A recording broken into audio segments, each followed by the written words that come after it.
The New Jersey Devils are on a 3-game losing streak, and they just dropped their latest matchup to the Columbus Blue Jackets, who sit dead last in the Metropolitan Division. But don't look now. The race for last is getting a little tighter for the Devils, and they really got to bring their act together. I'm coming to you live from the Prudential Center with all the post-game coverage. Lots to break down in today's episode of Locked On Devils. Lots of sound bites to cover. Buckle up, everybody. You're Locked On Devils, your daily podcast on the New Jersey Devils. Part of the Locked On Podcast Network, your team every day.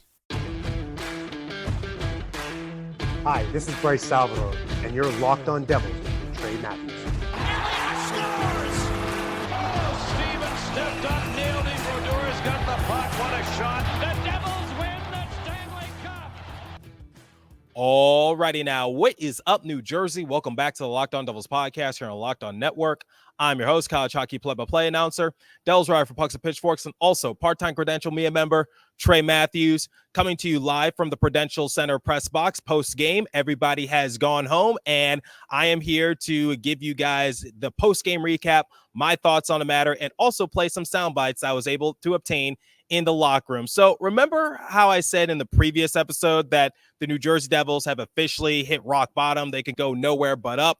Boy, was I wrong, because they have lost their third straight game, this time to the last place Columbus Blue Jackets in the Metropolitan Division. And don't look now, but the Devils are only 1 point ahead of the Blue Jackets for last place in the Metro. So things could not be worse for the Devils at this point. So in today's episode, in segment 1, I will give you guys my initial reactions to the game, what I was able to see in the press box. And then in the second segment, we'll highlight some players, particularly one player who is on the rink for 2 of those goals. And we need to talk about his defensive inabilities. And no, it is not Brendan Smith. And then in the third and final segment, like I do with every post-game recap, I will compare the stats and give the Devils a letter grade. So to start out this segment, let's look at a post courtesy of Mike Moriel of NHL.com. So he said, entering this matchup, the Columbus Blue Jackets were winless in their last 8 games on the road. They had a record of 0-5-3, and they also allowed 4 more goals in 7 of the 8 matchups.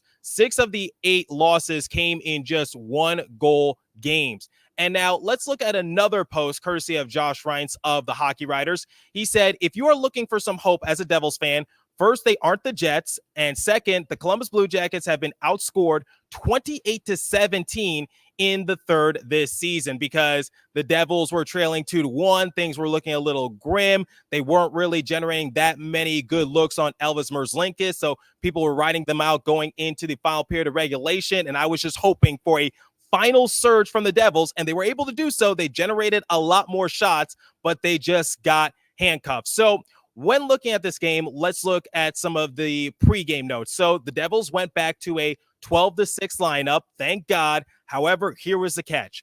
Brendan Smith was the left wing 4th liner for the Devils. So here are my thoughts on the matter. I'd say my only problem with Smith being a forward is that he's a little too slow, because it's one of the issues I have with him as a defenseman, because you see teams trying to isolate him, get him on an island, and go at him. That's why the Devils sometimes find themselves in too many odd man rush situations. But I know Smith has had a history of playing forward before. So once again, that was the least of the Devils' problems. Just wanted to highlight it. I didn't agree with the decision, but it wasn't worst case for the Devils. And speaking of being too slow, let's just talk about this Devils team in general. And we saw this in period 1. So I wrote some stuff down, because at one point, Andre Palat whiffed at a puck. Then Tyler Toffoli iced the puck. 7 minutes into the game, only 1 shot on Elvis Merzlikins. And for a good number of those offensive possessions in which the Devils were able to generate more shots,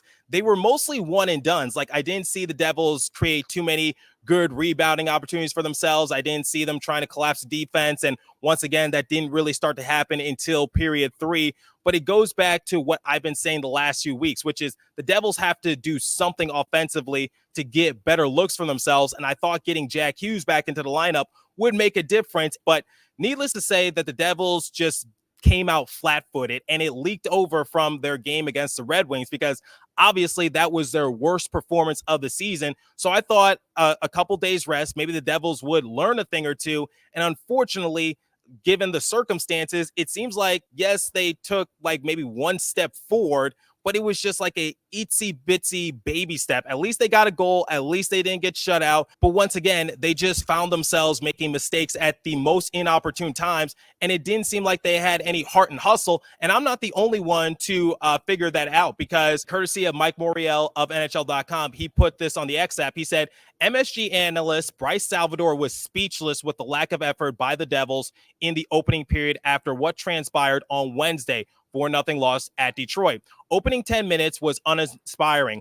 Big 4-minute penalty kill is wasted as Danforth connects with Robinson on a stretch pass. And this is something I'm going to talk more about in the second segment, but it was clear that the Devils, they knew how to play good in spurts of this game, but once again, they just did not play the entire 60. So Jack Hughes spoke to the media post-game, and he wasn't the happiest camper. He was short, simple, to the point with his answers, more than usual, and you could just tell the look in his eye that he was a little pissed off with his team and their lackadaisical effort. Because once again, the Devils showed no heart to begin this game, and it came back to bite them. You cannot just choose to turn on the Jets late in the game because it might be too late for them, and it came back to bite them. So I'm going to play the entirety of Jack Hughes' media availability. It was only like a minute long, but he gave some, once again, very blunt answers as to how the team has been performing. And I even asked him, like, are there any specific changes he wants to see made?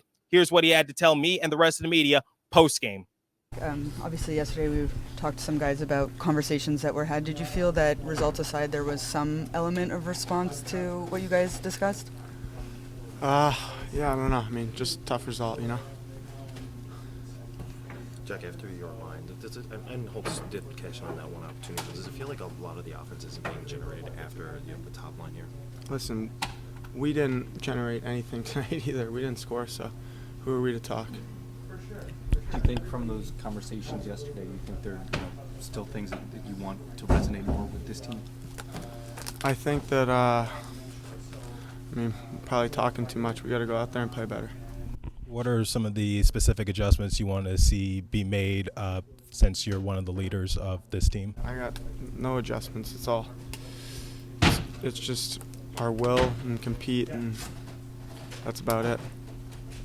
You feel like after the first period, you guys started to maybe pick it up a little bit, and maybe you can ride that tomorrow into like Buffalo?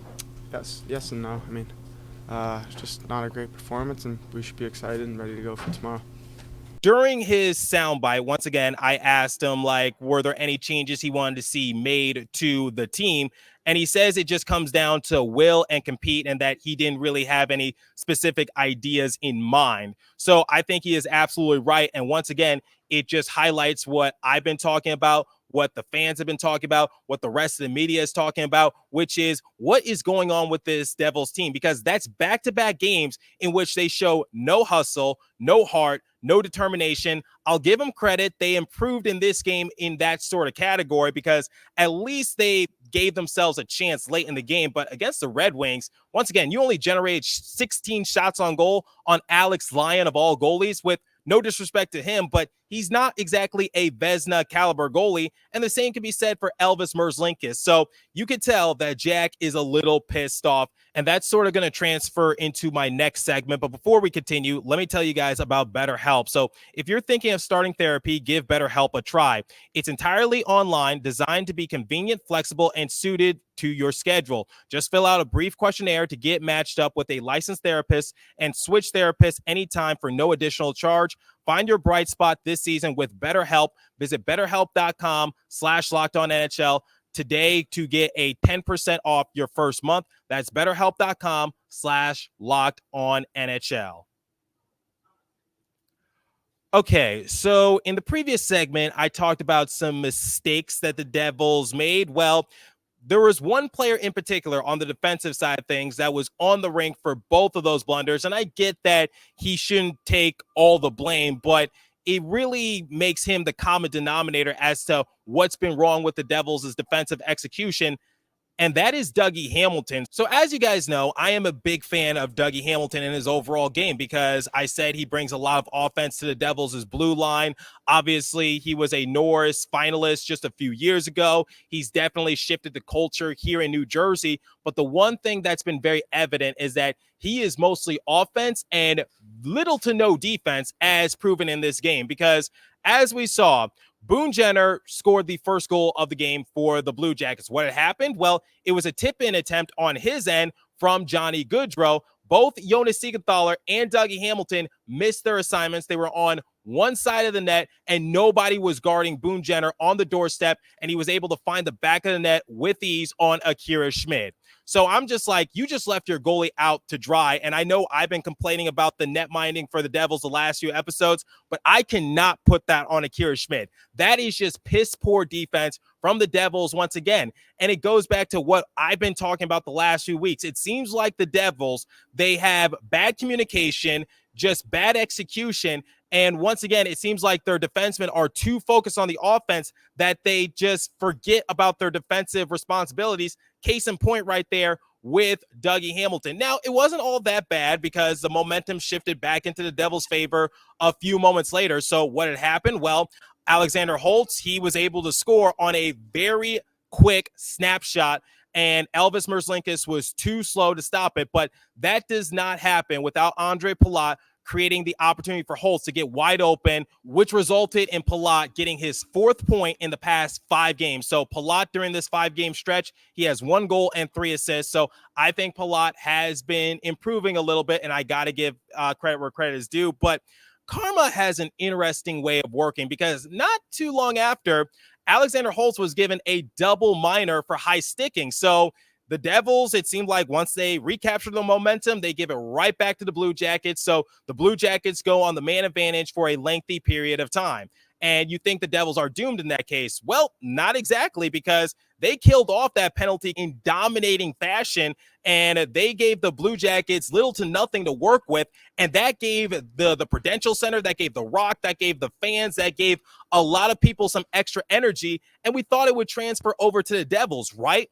No, because just a few moments after that PK, what happened? Well, once again, Dougie Hamilton had sort of a lapse defensively that resulted in Eric Robinson getting his first point of the season, an open breakaway goal that made it a 2-1 game for Columbus, and that's all they needed to beat the Devils. So once again, Dougie was on the rink for both defensive lapses, and I know that we're big on offensive-minded defensemen in today's NHL, and I think Lindy Ruff has picked up on it, because on that second goal, Luke Hughes was Dougie Hamilton's defensive partner. Didn't Lindy learn his lesson from the game against the Winnipeg Jets, in which, yes, Luke and Dougie are great offensive, dynamic defensemen, but in terms of defense, both of them still have a lot of work to do.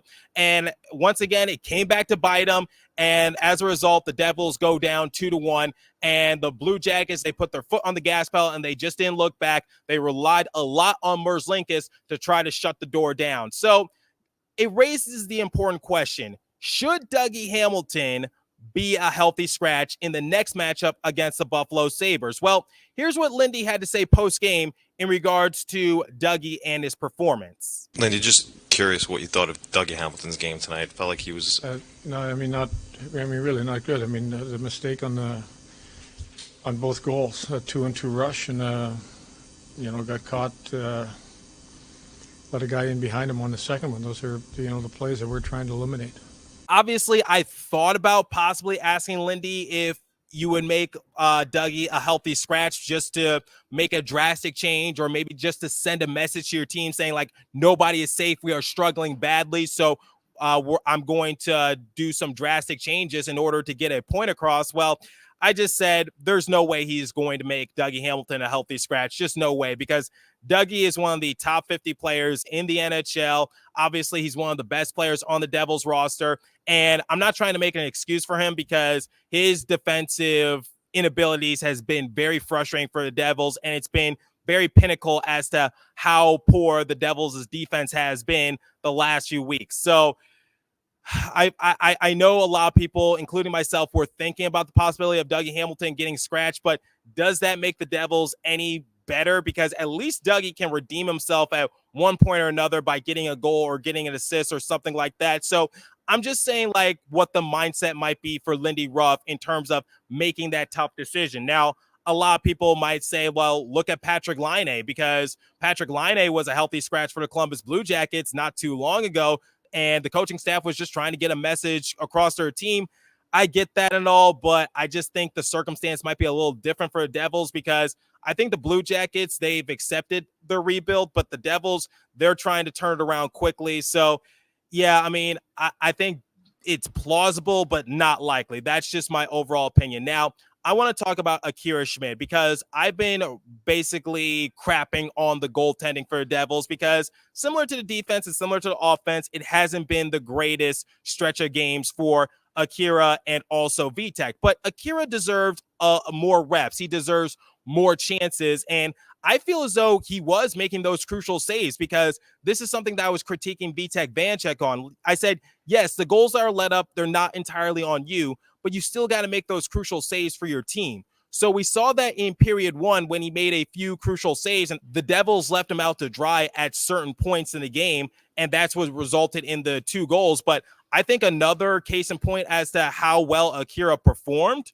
was when he robbed Johnny Gaudreau on an open breakaway opportunity in period 3 and basically kept it a 2-1 game and kept his team in it. So I think Akira Schmid, while I don't think it's likely, I think he deserves the start in the next matchup against the Buffalo Sabres because you got to ride the hot hand at this point, and I think it has to go to Akira Schmid. I know I'm a little hesitant about putting too much on his shoulders, but at this point, the Devils are slumping. They are spiraling. They need some sort of positive aspect to go their way, and I think Akira Schmid could be that guy in net. And I had the chance to ask Akira some of the things that he and Vitek are trying to work on so that way they could get back to their old selves. Here's what he told me. From a goaltending perspective, what are some of the adjustments that you and Vitek are trying to make in order to get back to what you guys were able to do towards the end of last year?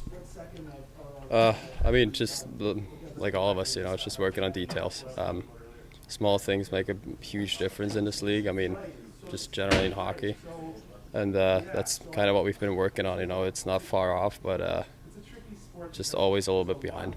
Obviously, like I said, it's not entirely on them, and I do expect for them to try to make those clutch saves at one point or another, and I think Akira was able to do that, and I think for Vitek, he needs to get back to it, so just working on those little things. I think the big thing that Vitek needs to work on is just better rebound control, because too many times, like I said, I've been seeing the opposition just get too many rebound opportunities on the Devils, and this game was no exception, but I put more of the blame on the defense for the Devils in this case. But anyway, I know a lot of people are pushing for a lot of changes for the Devils, and here's what Lindy had to say post-game in regards to the changes that need to be made to the roster. Check it out. It's now 1-6 in your last 7.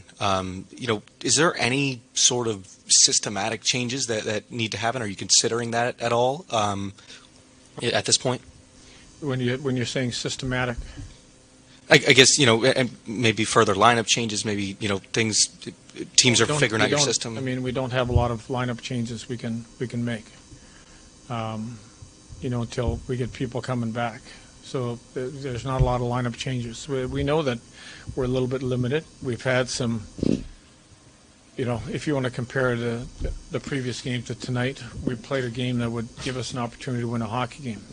Like I've been telling you guys, the Devils are spread thin. They don't really have many options to work with for the time being, with Timo Meier being out, with Nico Hischier being out, with Tomas Nosek being out. The Devils are losing their depth, and that's what made them so efficient last year. So missing your captain, missing your power forward, missing a depth guy like Nosek, who is capable of being somewhat physical, getting those face-offs, wherever the case might be, being on special teams, I think it definitely puts a damper on the Devils. And like I said, there aren't that many options for Lindy Ruff to work out, especially with the players that he has to deal with not being on the rink. And one of those players is now possibly Curtis Lazar, because Curtis Lazar got hurt in this game. He tried to go back onto the rink during a media timeout, but it just wasn't going to work out for him. So during the course of period 1, he was actually limping towards the tunnel.